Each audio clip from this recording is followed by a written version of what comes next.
Welcome to the ADHD Women's Wellbeing podcast. I'm Kate Moore-Youssef, and I'm a wellbeing and lifestyle coach, EFT practitioner, mum to 4 kids, and passionate about helping more women to understand and accept their amazing ADHD brains. After speaking to many women just like me, and probably you, I know there is a need for more health and lifestyle support for women newly diagnosed with ADHD. In these conversations, you'll learn from insightful guests, hear new findings, and discover powerful perspectives and lifestyle tools to enable you to live your most fulfilled, calm, and purposeful life wherever you are on your ADHD journey. Here's today's episode. Hi everyone, welcome back to the ADHD Women's Wellbeing podcast. I am Kate Moore-Youssef, I'm your host as always, and today we're talking flowers, frolicking in fields, and lots of other fantastic things, all connected to do with ADHD, entrepreneurism, and all exciting things that I've been so looking forward to talking to with Andy McDowell. Not the Andy McDowell, but another beautiful Andy McDowell. But you are a self-diagnosed ADHD entrepreneur, TV producer turned wedding videographer, and now a flower farmer. I mean, we don't need the self-diagnosis or the real diagnosis to be able to, if you told me that without the ADHD at the front, I would have said, yes, definitely ADHD, because we hear this all the time. Multi-talented, multi-passionate, multitasking entrepreneurs, and I love it. So welcome to the podcast, Andy. It's so good to have you here. Thank you so much for having me. I'm so excited. I think I'm so excited that I sort of need to dial it down a little bit. Otherwise, I'd be like a Labrador puppy, just talking at 100 miles an hour. So I have to kind of match Kate's energy, check the tone of the room, kind of inspiration.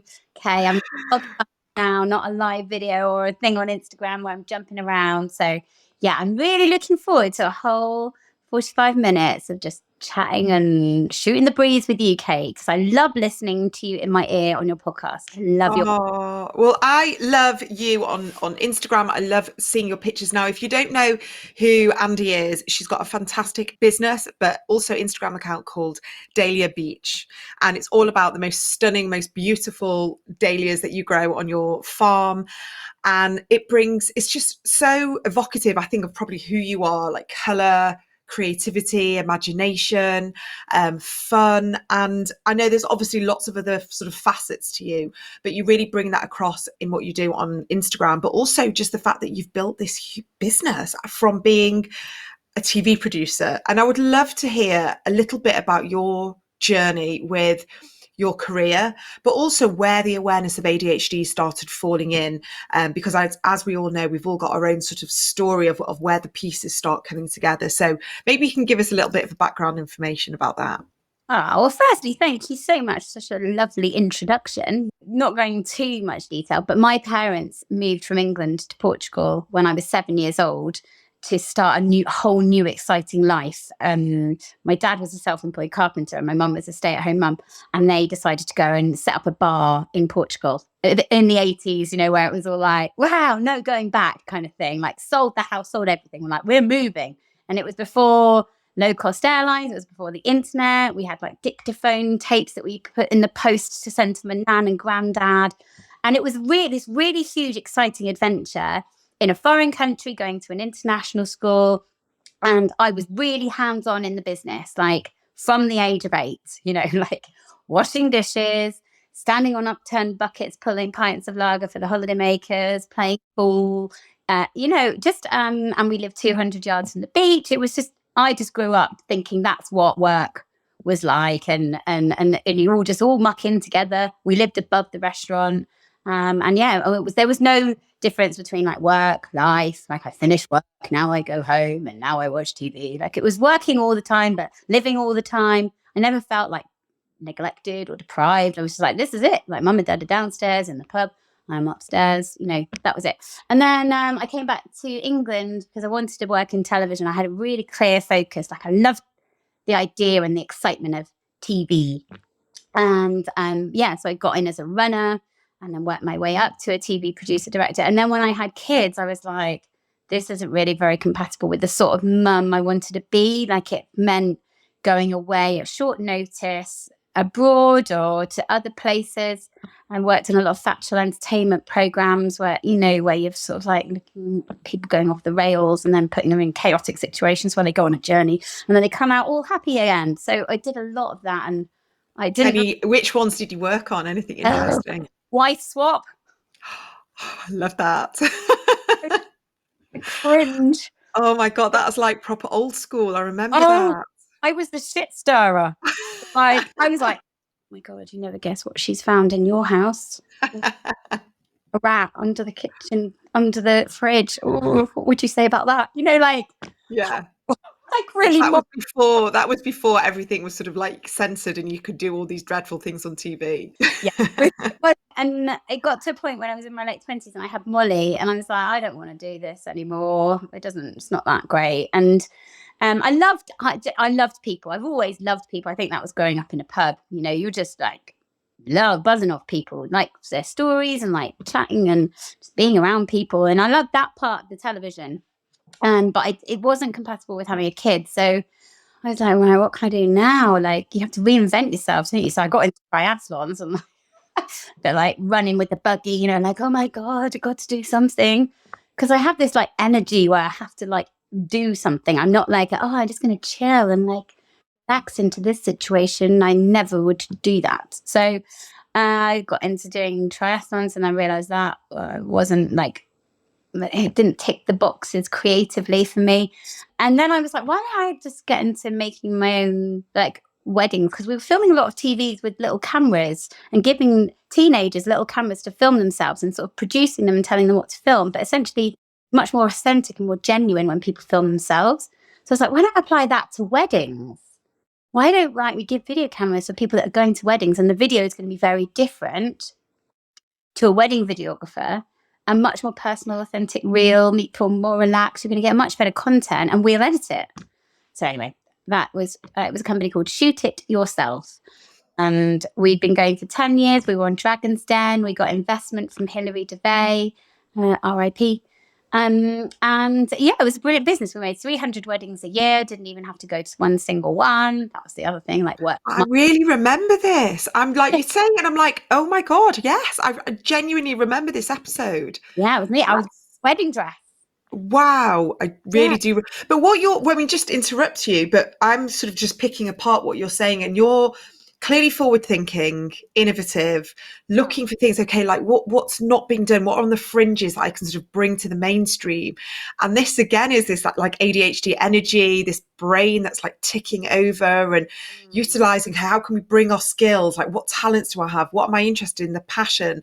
And this is what I love. This is when you sort of see ADHD at its best. This is like a explosion. You can just see gaps in the market everywhere. Like even when growing up in Portugal, I would like get shells and tap little holes in them using a nail and thread them onto necklaces and be like, I've got a shell necklace shop. If anyone wants to have a side hustle in my parents' restaurant selling people shell necklaces, like it's just part of the brain. And I knew because I've always loved video. My dad was one of those guys with the Betamax recorders. I don't know if you remember. Yeah. Look a bit younger than me, with one of those things on his shoulder, and he had it strapped to his arm, and he would like run around filming everything. Like we had volumes of Betamax tapes of our whole life, like 1983 and summer 1984, like that whole room. I get it from my dad.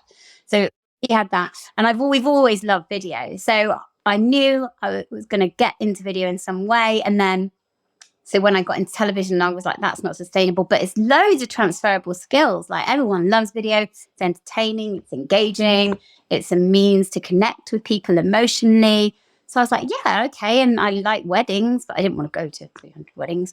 So so that worked well. And unfortunately in 2020, that business went into liquidation, which was like the hardest. That's definitely the bleakest moment, because I really loved it. I used to finish work at 3, pick the kids up from school. My husband's a broadcast cameraman and he's away a lot. So we had a really good work-life balance, and we had 6 members of staff. Everyone kind of knew what they were doing. It was all flowed really well. Like it just worked well. It wasn't a big money earner. I'm not going to be a millionaire, But that wasn't the goal. I just needed something from my creative energy, somewhere to go where I had a sense of purpose. It brought in a wage, which wasn't a huge wage, but it was enough to feel like a contribution to the pressure of running a house. And we've got 3 children. So it sat well with my moral, with my values for being a mum and the amount of time I wanted to dedicate to that. So yeah, it ticked everything. And so when that happened in 2020, that was really the bleakest moment, actually. That was the time where I was like, I can't see the positive in this. And I'm always a really cut path full person. I was like, I'm really struggling now. Like, what do I come back from this? Did this coincide with the pandemic then? Was this sort of, okay. Yeah. So we're in the thick of the pandemic. Oh, like March, and we had nearly 300 weddings booked for 2020, and they'd paid deposits. So they paid half the money up front.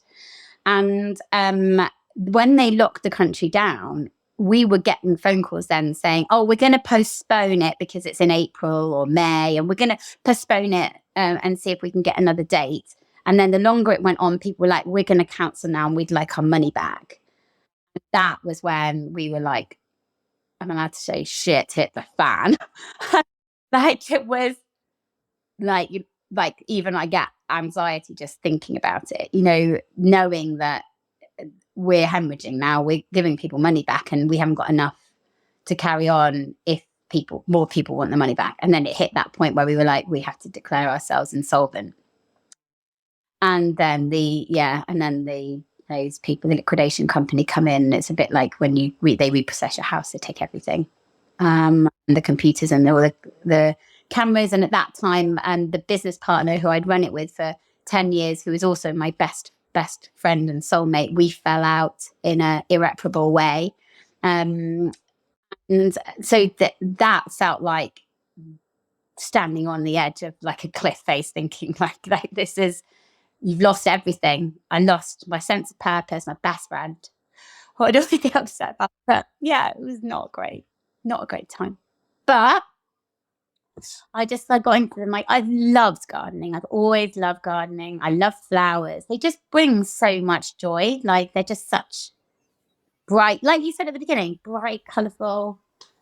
So, I can see that you are wearing a beautiful pink dress, and that pink dress, and all I see is like brightness on your Instagram. And, listen, I really appreciate you telling this story, and I can see how emotional it's made you.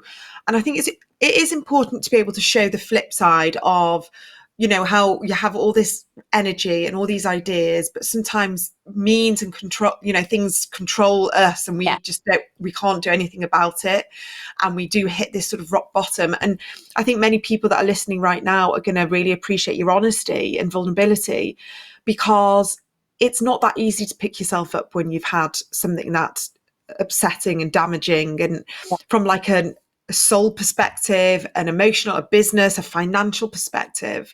And obviously the pandemic affected so many businesses. Yeah. And you know what, we're not hearing about these stories anymore, and just, 3 years later, it's still affecting you. It was just because it felt like I know it's not, it wasn't a failure on our part, but a lot of people, we couldn't give their money back. And that's why we had to go into liquidation, and then thinking that you'd let those people down. We went down owing a lot of people a lot of money, and then it's a difficult time when my husband then wasn't working, and then people were threatening to sue us, and then you're worried about losing the house. You're like, these are really big things that could really like destroy a marriage, rip a family apart. It destroyed our friendship with my best friend at the time, and it was trauma. I think that's why it's still so raw, because talk about it, you're like, it was no doubt it was trauma. And then you're sort of trying to cope with 3 children, homeschooling 3 children in the same house all the time, being in a marriage where your husband worked away quite a lot and been back and forwards a lot, to then all together, all in the same house. We're like, oh my God, I love flowers and I love being outdoors in nature, and it's a healer. So I was like, right, so I'm gonna start digging up the lawn and planting loads more flowers in it, because I needed something to do for me, that wasn't homeschooling or, just cooking, cleaning and doing everything else that was right under your nose all the time when you were in lockdown. So I gave myself a target. So I just said in September of that 2020, I'm going to open my garden up to the National Garden Scheme, which is a really brilliant charity. No one's ever heard of it. You should definitely check it out. And the money, so people can pay to come and have a look around your garden. And my husband was like, what? Like, why would people pay to go around a garden? I was like, well, that's because I haven't started yet. But when it's finished, it's going to look like Chelsea freaking Flower Show. So just watch me. So I did. And I spent that whole summer growing everything from seed and tuber. And I ordered like 200 dahlia tubers, which I loved. And I've just never had the time to do. So it did look pretty amazing. My God, at the end of it, because I'm a bit all or nothing. But there's no like half. Just not like half in. It's like all arse in. Yeah. So so it looked bloody brilliant. And it grew very quickly because dahlias do. And everybody that came were like, oh, God, it must take like years to get a garden like this. I was like, no, literally, it looked like 3 months. People couldn't believe it. I was like, no, it's really easy. I literally just got into it. And now I'm like growing with these massive flowers the size of your head and you can pick them and they grow more. And people were just incredulous. So I was like, oh. And by that time, I'd started sharing what I was doing on Instagram and I met such a lovely community of people that were young, people my age. When I say young, 42 years young, and that sort of old age. And we all just gelled and supported each other and just shared pictures of our gardens every day. And it was so nice. It felt like connecting to a shared love of nature and flowers and just really supported lovely group of people. So yeah, and then I said, I think I'm gonna start a business where I send people kits that they just put in their garden and I'll do all the videos and make it really exciting and really accessible and relatable and fun and not like, oh, here I am in my west wing of my garden. Like, like who has a west wing of the garden? Like just get out on your patio and put it in a pot. It's fine. And that's what I did. And then, so I ordered 4,000 dahlia tubers and I just borrowed $5,000. What's a tuber? It's like the root that grows these dahlias. Okay. Yeah, so I said to my mum, so it's not from seed then. No, this is okay. It's like a sweet potato looking thing. It's a big bulb. And I said to my mum and dad, like, I've got this really great business idea. They were like, oh God, here we go. We're still recovering from your last idea. I was like, no, this one I think is better than the last one. This is going to be much better.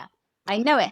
And so I did spend I spent like $5,000 on him and bringing it. I didn't spend money on anything else. I just brought all these tubers over and I started selling them as collections, like curated together to make a beautiful border in a box for people that hadn't done it before.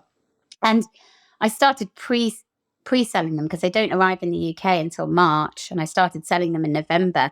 By the time it got to January, it sold out. I was like, oh, that's annoying, but good. And I was like, right, this bodes well, doesn't it? I sold out before I've even sent the first one out. And that was all through sort of curating this community and sharing my journey, because loads of people were watching me going, wow, this is either going to crash and burn or she's going to be okay. So let's just watch and see what happens, I think. And then I thought, well, this is seasonal. And that was the problem with the wedding business. That was the reason why we were never really successful in a financial way, hugely financial way, because it was so seasonal and I needed to get a way around that. So you can only sell tubers, the bulbs, until May. So I was like, I know, I'll set up a flower farm. It's really hard to set up a flower farm now that I know. But anyway, I did that. And and I approached a local farm here that do pick your own fruit, and they've got a huge site with crazy golf and a soft play. And I said to them, went with this presentation and said, I have no experience in horticulture or like qualifications, and I don't come from a farming background, but I am insanely passionate and highly motivated and hardworking. And if you give me an acre of land here on your site, they get 1 million visitors a year anyway. I was like, if you give me an acre as you come in, I promise you they will come. I will build this thing where people could come pick flowers and we'll make flower crowns and we will like I went about and bought a pink double-decker bus. No reason, just other than it was really cool. I was like, I'm going to put this double-decker bus in the middle of this field. It's going to be surrounded by amazing flowers, and people from all over the UK are going to come and they're going to find how much fun there is in picking flowers and playing with flowers. And the guys at Millets were like, okay. We're just going to say yes to get you out the room. They did say yes. Right. So yeah, and I said, I think this will really work, and it was obviously much harder than you think it is. But and also I knew that to get recognised in the industry, I would need to. They'd moved Chelsea Flower Show, which is normally in its 110-year history, in May, and they moved it to September. And I knew that that was going to be my once in a lifetime opportunity to create a display at the world's best flower show in September. It would never be. And that's when my flowers are in flower. My flowers don't flower in May. They only flower in September.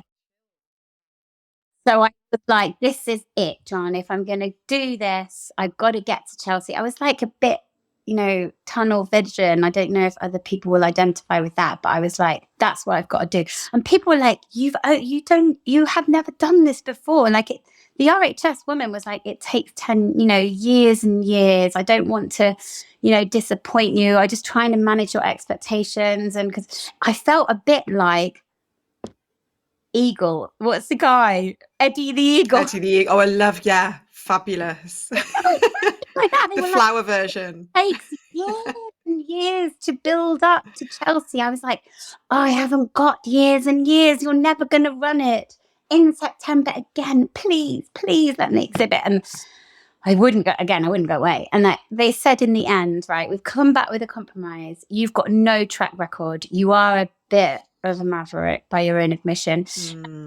You can go out this summer and prove yourself by winning 2 gold medals at 2 shows. We will consider letting you in. So I was like, right, how hard can that be? Google wedding gold award-winning medal gardens. And I went and won a gold at Blenheim Palace Flower Show, and I got highly commended at Hampton Court, and then they eventually let me in.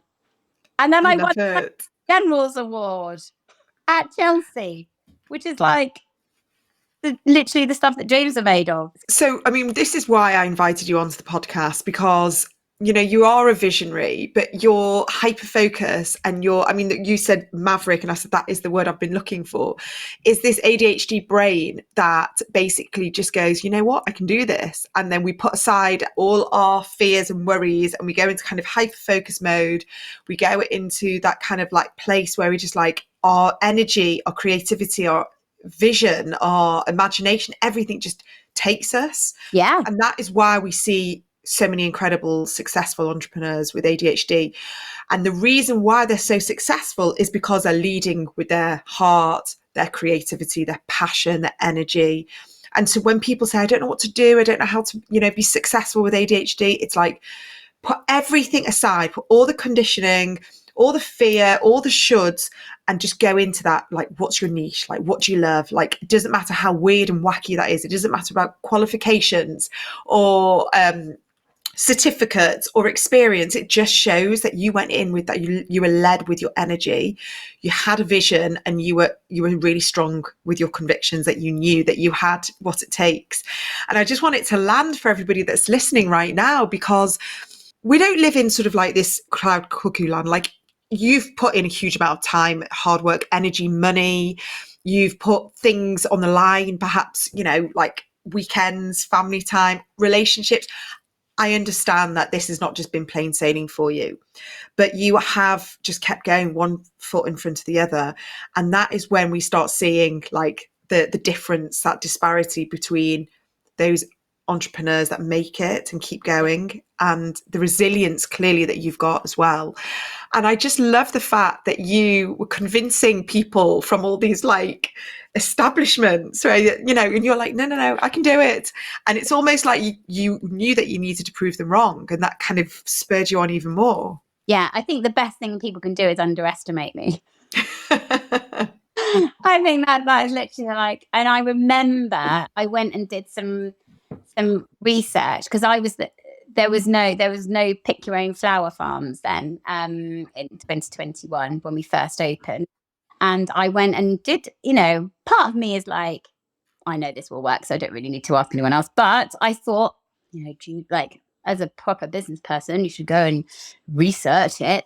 And everyone I spoke to that ran garden centres, or there was a guy quite a few dahlia growers that had big orchards with dahlias that grew and people could come and look around. And I went and spoke to all of them and said, can I just ask why you don't let people pick them? Because a dahlia, the more flowers you pick from a dahlia plant, the more flowers the plant will produce. And you have to deadhead dahlias if the flowers go over. So why not make money off the stem before it dies, and then the person will have deadheaded it for you? I was like, this is genius. Why has no one thought of this? Like, don't tell anyone. But essentially, they're basically deadheading these plants for you so that it will produce more.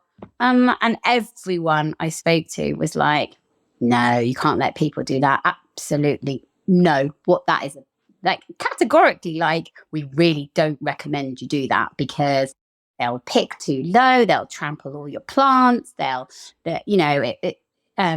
he said, oh, and you never make money out of doing that. That's just going to be a loss earner.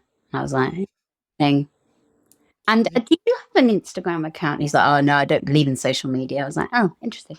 It's like all of your advice and literally and just go on and do it anyway. Because, I think I had this conviction that it was going to work. I knew that people love picking flowers. People love an experience where they can really immerse themselves in nature and be creative. Like, I love that you can pick all these different colors and the palette that goes well together and arrange it. And that we do flower workshops as well, and how to arrange them, or just put them into giant crowns on your head and take pictures. It literally, when women walk into our field, I should have like a secret camera somewhere, because they're like, you so should. And like, the reactions. Yeah. Pick any of these. It's like a kid in a sweet shop. Totally. I used to lose my shit at the amount of time I have to spend at the entertainer toy shop with the kids in their pockets. And then like, I don't know what to buy. And like, oh my God, just buy anything. I don't care. No, it's literally paralysis of like this choice of stuff. And I knew that if I could create something like that and people could come and do that, it would be worth it. But I definitely am guilty of underestimating how long and how much work goes into things. And at that point, I've only really sort of just started exploring ADHD since January, and we're in June. So all of the run up to that, I didn't even have an awareness of ADHD, of what it was. So that sometimes meant I was a bit hypercritical of myself when things didn't go wrong. And now that I've learned a lot more about ADHD and how that manifests itself in me, I'm kind of leaning in. I'm like going, yeah, go on, let's go. This is crazy. And I'm literally owning it. I like walk around like, yeah, I'm going to forget shit. And I left the car door wide open this morning after dropping my kids at school. Yeah, standard. Back, car, wallet and my phone and everything was on the chair. I was like, oh, well, Yeah. I survived. It's fine. No one's died. It's all good. I can see, obviously that all the ADHD traits are coming, I can see in different capacities. But also from what I can see with you, you have like abundance of energy, abundance of ideas, constantly like changing and shifting and pivoting. How do you manage that?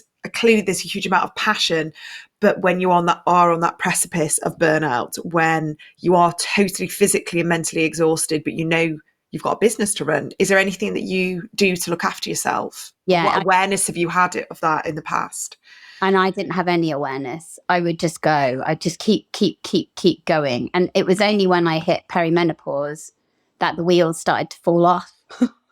Like, why can I not do this and function anymore at this pace? I think it's just a pace I have always worked at. And so now when perimenopause kicked in, and it was about the time where ADHD was starting to become a bit more prevalent in the media and social media, and I was getting a lot of people going, not being funny, but I think you've got ADHD.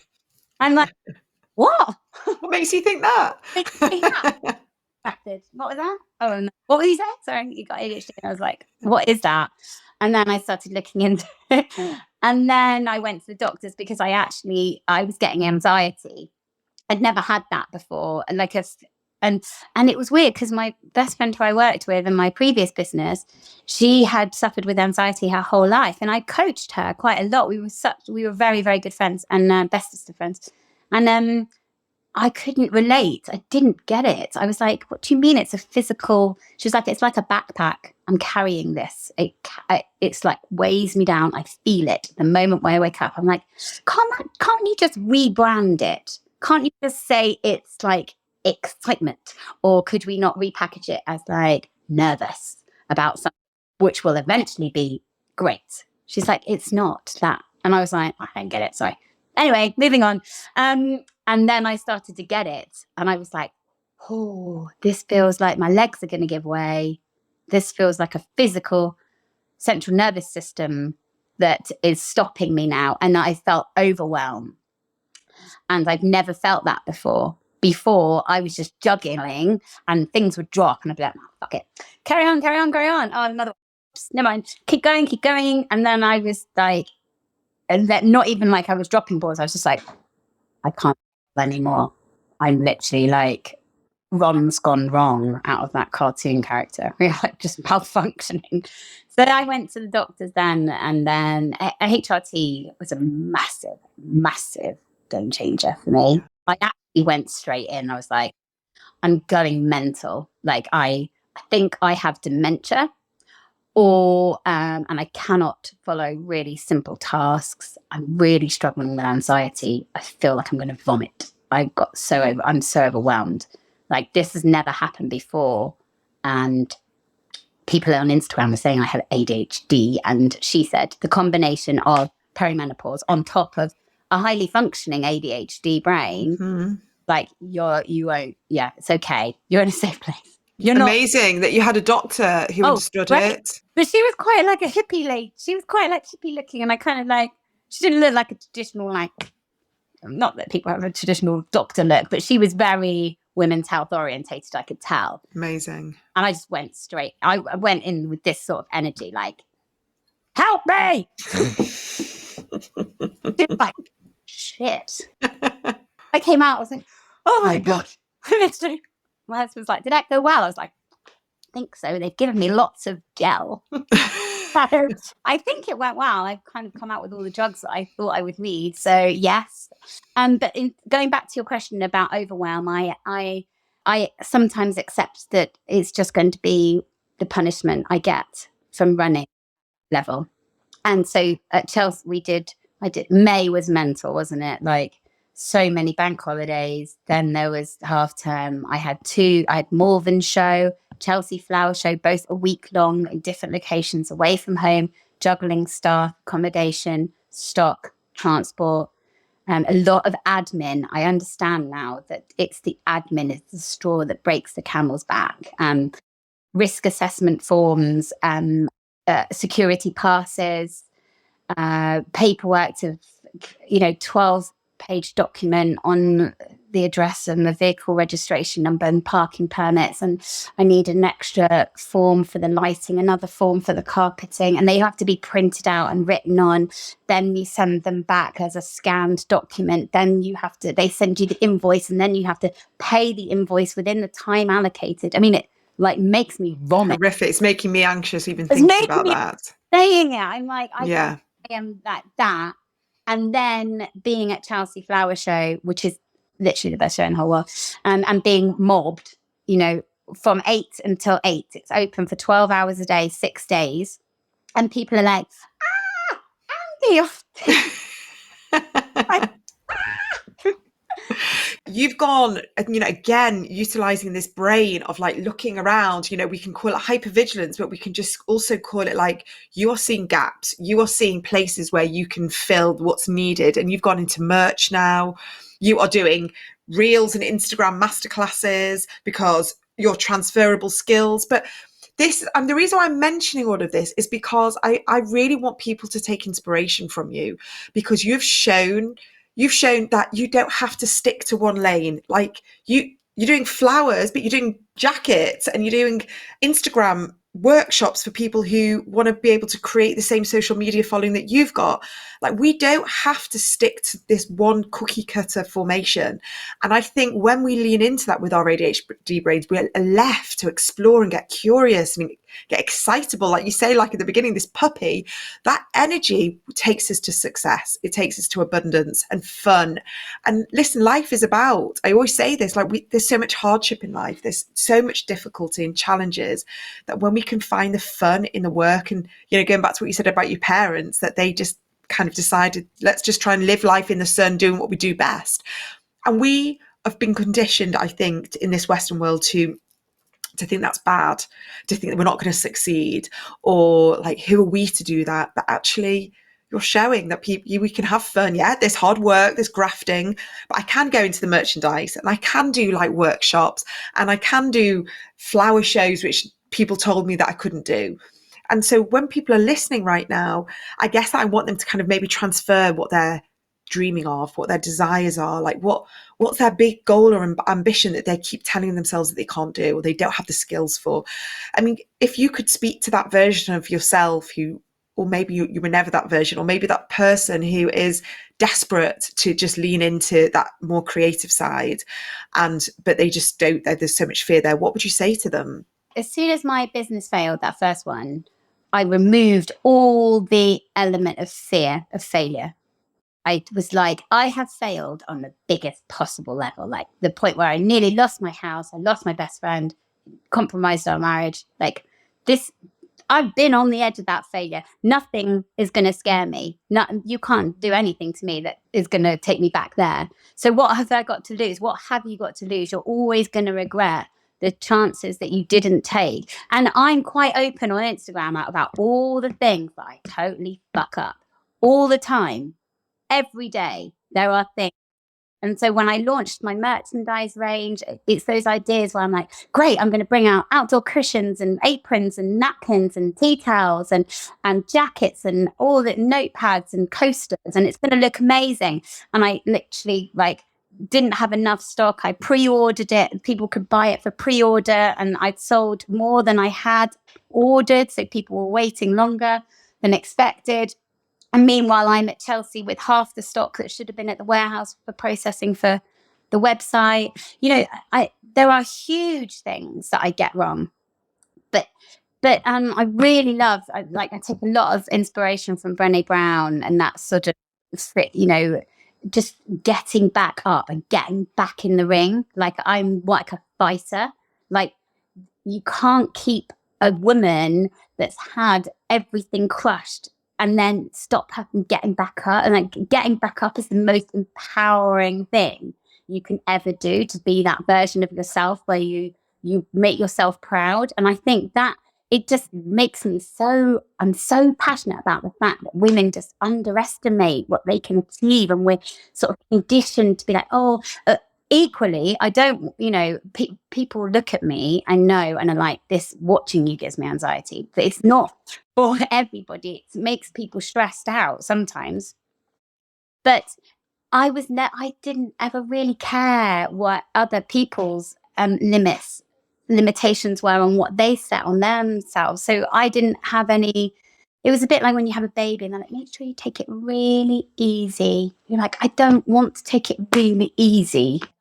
Be like, well done, you put the wash on and you've fed them and you've had a nap, and that's really good. That should be enough for today. I was like, fuck that. I'm going to go and do a triathlon. And I've been out and I bought a horse and I did all sorts of crazy things because I was like, I needed more. And okay, I think people are so scared of getting it wrong. And I'm getting it wrong every single day But the difference is I don't care. I'm going to learn. And now I know so much about ADHD, I'm kind of owning that failure and being like, is it any wonder that happened? Yes, I forgot that my son had a football tournament after school on a Wednesday, and the school rang me and were like, you haven't dropped off his shin pads, and we did send out a letter 2 weeks ago, and you did say then that, you know, he would be attending and you haven't given him his kit. And I own it. I'm like, I've got ADHD, and so is my husband. So one of us will have filled in the form and then forgotten instantly we don't accept you to take any responsibility for it. That's us, but I can react really quickly in moments that require me to be resilient, to come up with plan B, C, D, E, F, G, right the way through to Z. I've got an answer for everything because I've spent my whole life fucking it up and then trying to come up with answers. So for people that take that so to heart, it breaks my heart for people to think that, oh, it's because I'm no good and it's because I'm rubbish and I've got this brain that means I can't do that. It's a lie. That's a lie, and that's neurons in your brain telling you a thing that's not true. And that's why when that chapter closed on me for the wedding business, I was like, this is not going to be a story of misery and woe. I am not a victim here. I have an opportunity now to write a wicked next chapter, like the chapter that's going to be like, and she rose from the ashes like the phoenix. Like, you know, right, you are like, what story are you going to tell yourself? And that's why I love Instagram. It's like a narrative. It's like a storytelling process. And so when I'm 80, I'm going to look back and be like, yeah, girl, you were like womaned up. Like, never mind man up, like woman up, and push yourself, get yourself out there, throw your hat in the ring, say, yeah, I will do it. That's what Branson said. Like, say yes, yes, I'm going to give that a go, and then work out how to do it. I would have never, ever got a chance at Chelsea if I hadn't and I had no idea. Yeah. But sometimes you do have I think, again, with us, we're quite good at like winging it until we know what we're doing. We're really good at problem solving, and we're really good at finding people to hopefully scaffold us to, and I always say this, you know, like, find someone who can help you. Find someone that fills in those gaps. And I hope for your sake that you have someone to help you with all your admin and all the paperwork and all the horrendous stuff that our brains are just not quite wired for. But the difference is that your brain is clearly wired for expansion and growth and creativity and imagination and seeing like, okay, what's the next thing, that big picture. And you just might need someone to help kind of fill those gaps in to get from A to Z. And we are known as sort of big picture thinkers. And when we lean into that, okay, right, who can I get? What resources do I have at my disposal? Do I need to go to a workshop? Do I need to hire an accountant? And that's when we feel empowered. It's when we think we should know it all and do it all and be it all. And because I dropped the ball in one thing, that means I'm terrible at everything, you know, that all or nothing thinking. And so it's just managing, isn't it? It's like seeing our energy, seeing where it's best put, and then kind of filling in the gaps of where the people can shine their light as well, because we all shine our light in different ways. Yeah, definitely. Like, it's not the best use of my time trying to get in to fill in all the forms. And also, even just customer service, if somebody replies and said, oh, I didn't really like my cushion, it was rubbish, or, you know, whatever, I'm like, oh, I'm so upset all day long. I'm like, get over it. Like, just pass it off. Like, give it to somebody else. And I definitely, now that I understand a lot more about it, I have less guilt and less shame about saying, I have run a business now for 12 years and I still can't work out how to do that. So sorry about that. A really, really amazing accountant, quite a lot of money now, because I can't do it. And I don't feel any shame or embarrassment or like I'm stupid. I just am like, that's, even Richard Branson went into a meeting and was like, and they were talking about gross and net, and they were like, you do understand, I heard this, don't you? And he's like, no. Yeah. And I can't remember. I explained 1 billion times. I'm like, I don't know. And I don't care. Like, it doesn't define you, that you can't be good at everything. And I'm happy that I have ADHD now, because I understand that I have to sacrifice some of the list making and the processing and executive function other people have in order to be like this. And I'm like, yeah, hell that. You can keep all that, because I hate it and I didn't want to do it anyway. So, Yes. so That's it. own it. Like, find Yeah. out stuff that makes you ADHD and be like, run with that, bitch. Go really miles an hour and don't listen to anyone else saying like, oh, you're taking on too much. It's like, yourself. And yes, if you get burnout and you get overwhelmed, that's your limit. And you'll know next time not to go that far. And I have to accept, after Chelsea, I have a week where I need to recalibrate, and I need to and it's not always great. Sometimes I do just need to chill out and go to bed early, not really spend much time talking to anyone. I sacrifice, meeting up with friends, and because I just need to get over it. And then once I'm back in the game again. But half term I ran out of HRT, and that was I think I'll be fine. It will be totally, but it's not fine. It's not fine. There's a lot of crying and irrational thoughts going on. So yeah, if you're on HRT, just and make sure you get the levels right and just keep going with that. That seemed to work. I think that just hits women at that time who might have been getting around ADHD up until that point, fudging it. And then, but there was no shame in, everyone's made that much more accessible and much more open to talk about. And I share that on Instagram a lot too. And people are like, yeah me too. I think the HRT thing is so important, because that is often the bridge, isn't it, between like you say, being sort of functioning and using our ADHD and kind of like living with it, recognizing maybe the pitfalls, but we've got to this point and we're okay with our brains.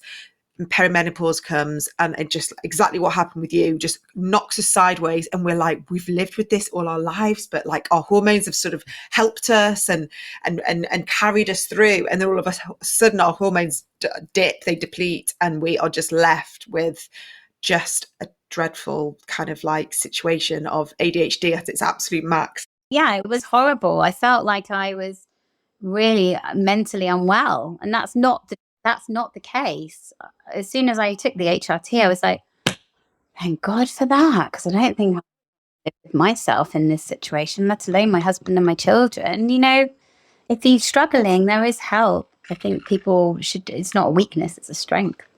Yeah, absolutely. Well, listen, Andy, you are amazing. You're really inspiring. You've uplifted me today. And I know that a lot of people who've listened to this podcast will just be like, if they don't know who you are, they want to come and find you. Tell them how they can find you, what you've got available. And yeah, let's bring some colour into the world. Yes, let's fill our lives with lots of buckets full of flowers. So you'll find me on Instagram at Dahlia, which is DAHLIA, Dahlia Beach. And the farm at Millets Farm is in South Oxfordshire. It's an amazing site. It's open from the 19th of August right the way through to the end of October. We've got 8,000 dahlia plants planted around a bright pink double-decker bus, and we do workshops in flower arranging, flower crowns, or you can just turn up on the day and pick flowers and pay for what you pick. And it's just a really lovely place to just be and look at flowers and bees, and just it's gloriously colourful. And there's a farm shop, there's a restaurant, a cafe, a lake, children's soft play. I mean, it's literally like living your best life kind of place. And it's called Millets Farm. So that's open from August until the end of October. And also you can buy our merch online at dahliabeach.co.uk. Fabulous. Oh, well, thank you so much, Andy. Been an absolute pleasure. And yeah, I can't wait. I'm going to come down. I'm going to come down this summer. I mean, I'm up in Manchester, but I'm going to make an effort, because I need to come and see where the magic happens.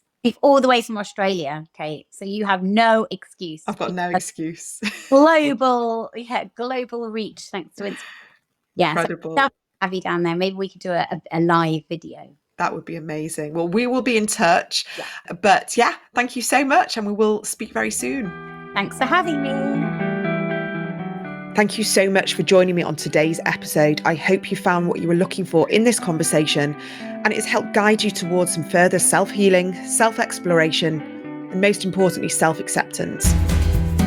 And if you have enjoyed this conversation and would like to experience more of my work, such as access to exclusive live workshops and opportunities for group coaching sessions, connecting with other like-minded women, and a general feeling of belonging, please come and check out my monthly membership, the ADHD Women's Wellbeing Collective. I've made it as affordable as possible, and I offer you lots of resources and opportunities for connection and support from other women all around the world being diagnosed with ADHD later on in life. I'd absolutely love to see you there. All the details are in this episode's show notes or on my website, adhdwomenswellbeing.co.uk. See you in the next episode.